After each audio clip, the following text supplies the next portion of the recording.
Out of the blue. My friend Patty once shared the story of how she got over a bad case of the blahs, and within her account was the best advice I have ever received. It was a simple bit of wisdom, casually conveyed, but has since become a precept I try to live by every day.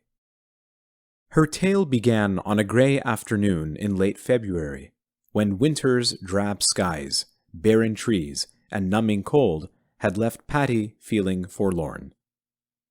"I was down in the dumps and just couldn't perk up," she recalled.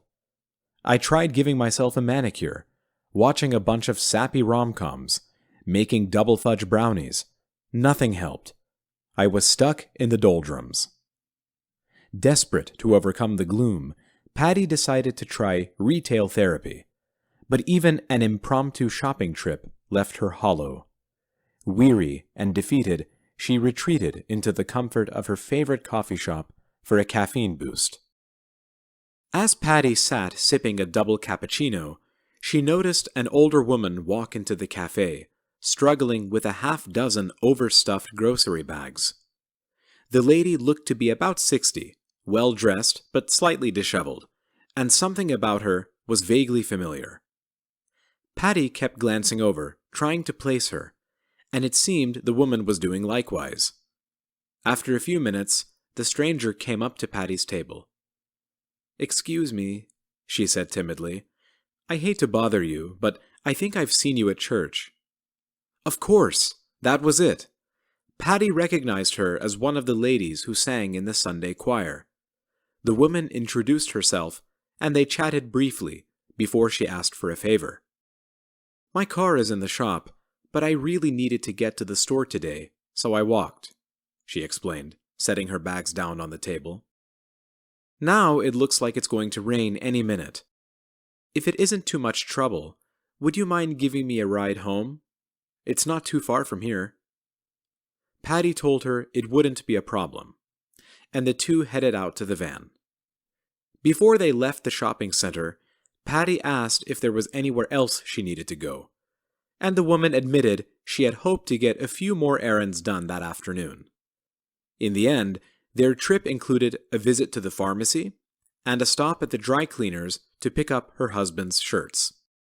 And sure enough, just as they pulled into the woman's driveway, an icy sleet began drizzling down.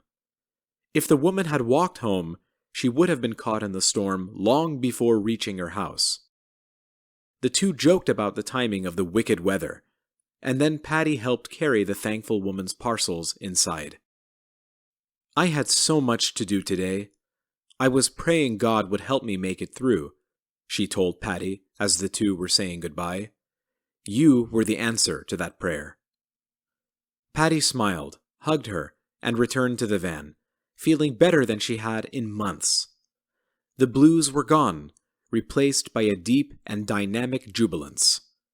She turned on the radio and sang along with the music, her mood a complete contrast to the dismal day around her. "I felt wonderful," Patty exclaimed, relating the story to me.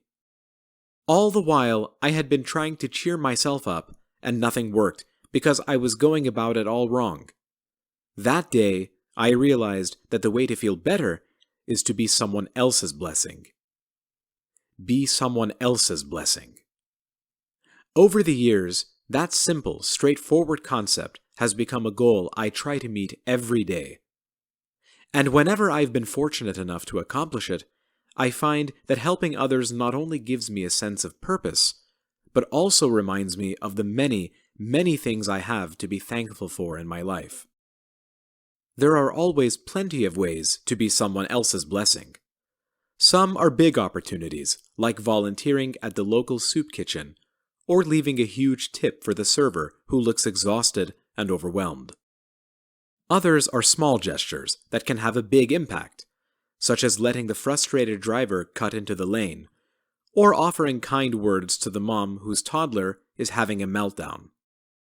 Oftentimes, these actions begin a ripple effect, with one good deed setting off a chain reaction of kindness, until it's hard to tell exactly where the blessings began and knowing they may never end.